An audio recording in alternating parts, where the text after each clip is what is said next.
Hello everyone, कैसे हो भाई सभी लोग। ये यूजीसी नेट वाले विद्यार्थी बड़े ध्यान देंगे भाई। देखो, अब समय बचा नहीं है।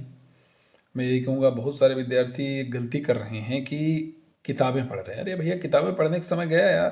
किताबें नहीं पढ़ना है आपको। करना क्या है, प्रीवियस ईयर के क्वेश्चंस लगाइए। और ये मत करो प्रीवियस ईयर के क्वेश्चन लगाया उसका आंसर देगा बस हो गया।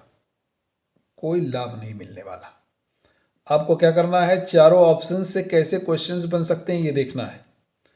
यूजीसी नेट के कम से कम 15 साल के प्रीवियस पेपर लगा डालो गारंटी के साथ, ऑप्शंस के साथ।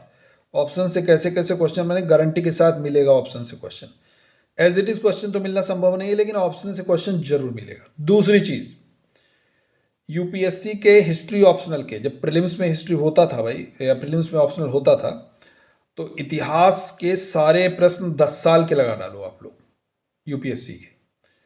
यूपी पीसीएस के बहुत क्वेश्चन फंसते हैं आपके नेट में। यूपी पीसीएस के भी भाई आप लोग, जब प्री में ऑप्शनल होता था तब इतिहास वाला एक ऑप्शनल पेपर ले लीजिए। पुरानी दुकानों में मिलेगा, अब नया तो छपता नहीं है, तो आप कहीं से जा कर के ले लीजिए और बढ़िया से लगा डालिए गारंटी के साथ। 100 में से 60-70 क्वेश्चन आप ऐसे कवर कर लोगे। बाकी लड़ाई आपके लिए 30 से 40 क्वेश्चन की रहेगी। वो हो सकता है मॉडरेट आए, हो सकता है टफ आए, हो सकता है आपके इजी वे में आ जाए। तो मैं यही कहना चाहता हूँ कि किताबें टेक्स्ट बुक में पढ़ने में अब समय जाया मत कीजिए। जितना एमसीक्यू सॉल्व कर सकते हो, एमसीक्यू में ऑप्शंस से कैसे कैसे क्वेश्चंस क्रिएट हो रहे हैं इसको देखना है, और बारीकी से देखना है एक एक विकल्प को, और एक प्रैक्टिस में लाइए। जो क्वेश्चंस मैच मिसमैच वाले हैं उनमें एलिमिनेशन पद्धति को, एलिमिनेशन जो मेथड है उसको फॉलो कीजिए। फॉर एग्जांपल, एक विकल्प दिया गया है 4-1-3-2, 3-1-2-4, 1-2-3-4, 2-3-1-4, इस तरीके से दिए गए हैं। तो अगर उसमें मान लीजिए दो विकल्प में आपको दो पता है, उसमें दिया गया है ए का दूसरा है, बी का तीसरा है, इस तरीके से, और मान लीजिए दो ऑप्शन में ए का दूसरा है और आपको पता है ए का दूसरा है, तो बाकी के दो तो एलिमिनेट हो गए। अब आपके लिए दो विकल्पों में से लड़ाई रह गई, तो दो विकल्पों में से चुनना है। तो ऐसे प्रश्नों को ज़्यादा आप लोग कर सकते हो। तो ये थोड़ा सा एलिमिनेशन मेथड को आप लोग जरूर अपनाइए। ये आपको एग्जाम हॉल में जितनी प्रैक्टिस करोगे, हाँ, यही एग्जाम हॉल में आपको फायदा देने वाला है। दूसरी बात, रीजन असर्शन के क्वेश्चन में सॉल्व करने में सबसे पहला काम क्या करना है।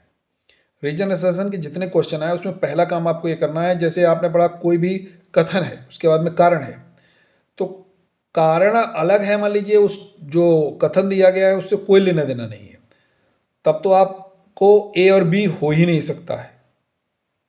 समझ गया ना मेरी बात। अगर लेना देना है तो आंसर ए या बी होगा। हो सकता है वो उसको एक्सप्लेन कर रहा हो, लेकिन विद्यार्थी करते क्या है, जैसे रीजन असर्शन के क्वेश्चन आते हैं सोचते हैं यार ए लगाओ, सबका ए है। अरे मेरे भाई, ए नहीं लगाना है। मैं देखता हूँ, मैं जब देता हूँ अपने यूट्यूब के क्लासेस में, ऐप की क्लासेस में, तो बच्चे यही गलती करते हैं। कोशिश करो फैक्ट को रीजन असर्शन में कन्वर्ट करने की टेक्निक लाओ। फैक्ट अगर दिमाग में रहेगा, वही क्वेश्चन आपके रीजन असर्शन के बन रहे हैं, कथन कारण के। ये बात याद रखो, फैक्ट कन्वर्ट हो रहा है आपके रीजन असर्शन के क्वेश्चंस में। रीजन असर्शन के क्वेश्चन जितने देखोगे यूजी नेट में, बहुत इन डेप्थ कॉन्सेप्ट वाले नहीं है, फैक्चुअल वाले ज़्यादा हैं। उन्होंने कहा फैक्ट को लगा दो रीजन असर्शन में। मेरी बात समझ में आ रही है। तो ये थोड़ी सी आपको पद्धति अपनानी है। आप लोग हमारा ऐप जरूर डाउनलोड कीजिए। आपको बहुत सारी बेहतरीन, मैं बातों, इतिहास का एक लंबा मेरा अनुभव है यूपीएससी का। अच्छे मार्क्स भी मैंने मेंस में अर्जित किए हैं यूपीएससी में। तो आप लोग मेरे साथ जुड़िए। और यूपी पीजीटी का एग्ज़ाम है, या आपका यूजीसी नेट का एग्ज़ाम है, या किसी भी स्टेट का सेट का एग्ज़ाम है, हमारे हिस्ट्री पेपर 2 जो है वो मैं आपको कवर कराता हूँ। और उसके अलावा मेरी ई बुक है, ई बुक भी आप लोग डाउनलोड करके प्राप्त कर सकते हैं नॉमिनल प्राइस में।